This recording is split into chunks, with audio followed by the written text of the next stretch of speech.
Avec vous, Audrey Racine, bonsoir. Bonsoir. Ravie de vous retrouver. Nous sommes à 3 semaines du coup d'envoi des Jeux Olympiques de Paris. Et aujourd'hui, la mairie et la préfecture ont annoncé qu'enfin, les eaux de la Seine étaient propres. On a du mal à y croire. Oui, enfin, c'est relevé présenté aujourd'hui, date de fin juin. Les eaux de la Seine ont été propres à la baignade pendant 4 jours, dont 2 d'affilée, oui, les 28 et 29 juin. On se réjouit de ce qu'on peut, nous dit le communiqué. Donc les 28 et 29 juin, c'était 2 jours d'affilée. Avant cela, le fleuve parisien avait présenté quasiment tout le mois de juin une pollution bactériologique trop élevée. On va voir ça avec les chiffres. Un contrôle qui date donc de la 3e semaine de juin. Les Escherichia coli et les entérocoques, ce sont des bactéries issues des matières fécales. Les E. coli étaient 2 à 10 fois supérieurs à la maximale autorisée, les entérocoques 3 fois. L'UFC, c'est une norme de calcul qui signifie unité formant colonie. Voilà pour les explications. Ce serait le printemps anormalement pluvieux qui serait à l'origine de cette pollution.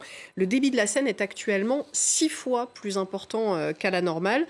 En cas de forte pluie, les eaux non traitées peuvent être rejetées dans la Seine. C'est ça qui serait donc à l'origine de cette pollution.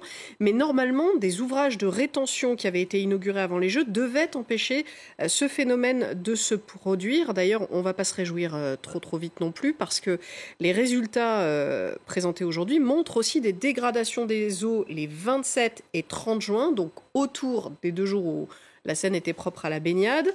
Pour rappel, les E. coli et les entérocoques peuvent produire des gastro-entérites, des affections cutanées et assez rarement des maladies plus graves, maladies digestives comme les diarrhées hémorragiques ou des insuffisances rénales. C'est loin d'être anodin. Donc, quel est le plan B, Audrey ?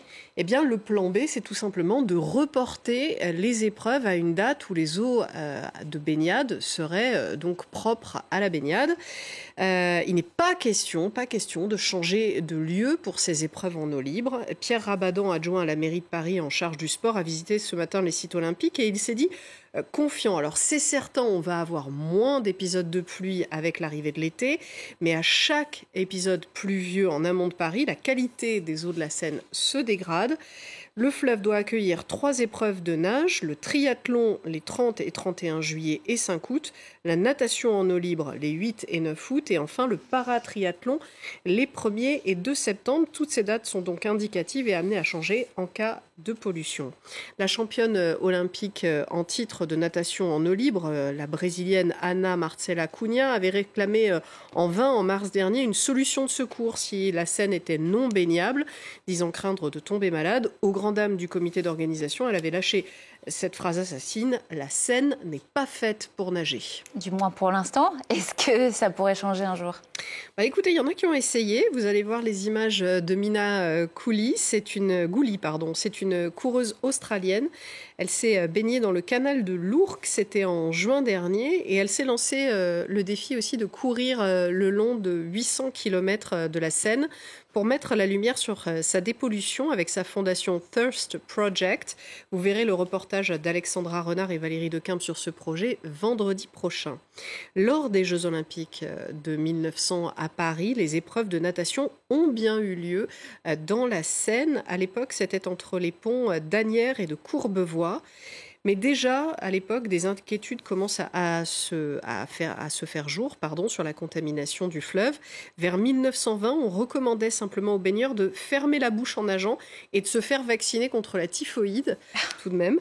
Jusqu'aux années 60, les Parisiens se baignent régulièrement dans la Seine, mais pas dans Paris intramuros où la baignade est interdite depuis 1923. Ensuite, l'augmentation du trafic sur la fleuve, autant que la pollution, ont découragé même les plus intrépides.